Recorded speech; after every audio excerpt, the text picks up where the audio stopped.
I say, hey, let's start with the Bears. I agree with the Bears because we just talked about how great the Chiefs' offensive line is, Yeah. and their left tackle is going to be a free agent this year. Yeah, he's and going to make a lot of money. a lot of money. And you know who has a lot of cap space? The worst team in the NFL.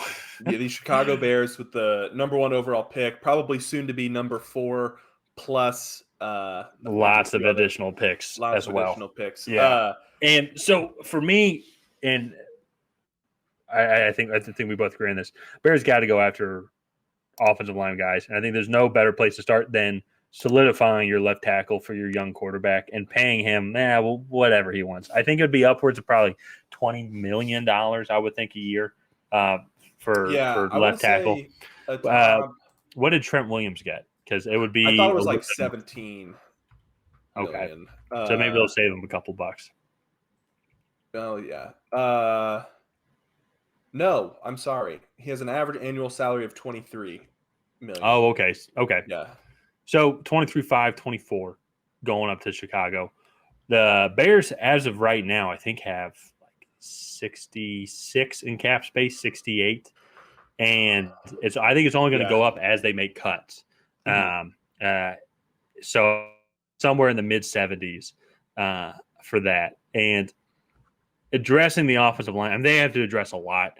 But if you can get a surefire thing and not really make too big a dent in your cap space. I mean, so let's say it's $74 million in their cap space. You pay him $24. You still have $50 million in your cap space to go get other pieces. Yeah. And you could probably do a little salary cap tampering, I guess you could call it, and bring it down. Really have his cap number be below 20. Give him a nice signing bonus and whatnot. So, or you could make it front heavy. Take a little bit more this year, and then even free up even more cap space as he is still in his prime. Justin Fields is getting better, and you're getting more talent around. That's what. Yeah. And so that to me, I think, is what the Bears need to go and do. And there was another guy I think you were wanting to bring up that the Bears should also go get. Well, I don't know if I want them to go get this guy, but to me, Jakobi Meyers, the wide receiver for the Patriots.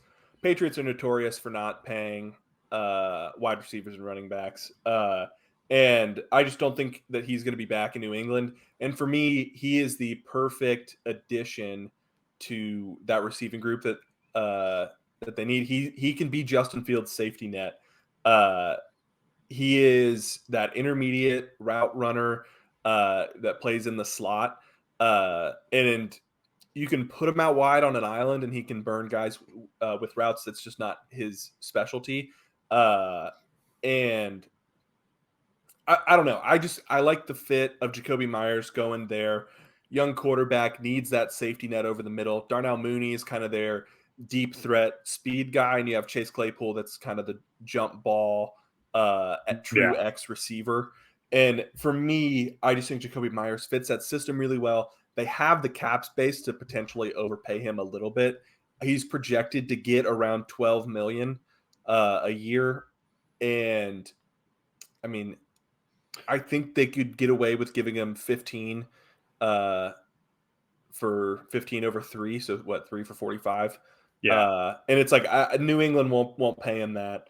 And I think you'd be hard pressed to find anybody else that would really give him that money. So. Well, and he's definitely benefiting too from a weaker receiver free agent class, and also too not entirely a deep receiving. Well, sorry, I would say not entirely an elite receiving draft class. Yeah, there's a lot of good. It's deep, but you're not going to get a Jamar Chase or a Justin Jefferson in your first round. I mean, there's some good guys that'll be drafted in the first round. But so Jakobi Meyers definitely benefiting from that. I also think too that would benefit Justin Fields a lot. Yeah, it's because those two guys. Both guys are just consistent. Jakobi Meyers, he is a great possession receiver, as you said. You put him in the slot, he can be someone that he can rely on, and as he improves on his accuracy and his throwing, growing into a quarterback as a more. And also too, he can be a shifty guy if you want to do some RPOs that can become really effective within that offense. And so I agree. I think that with the style of play, I think that they want to do with Justin Fields. I think that adding those two players would be huge for Justin Fields' Yeah. growth within that organization. And another thing too, just to like schematically, what Jakobi Meyers is really good at doing is pulling the linebackers kind of off the line of scrimmage because he loves to sit in those 10 to 20-yard zones over the middle. And if you don't have a linebacker there, I mean, that's all day. He'll do that all day. Yeah. And then hey, that's going to open up running lanes too for Fields and Herbert. Yeah. And so for me, I just like, to me, that just makes sense. I hate, as a Patriots fan, seeing Jakobi Meyers go, especially like there's literally nobody else on the Patriots receiving core that I trust as much as him. Y'all have Tyquan Thornton.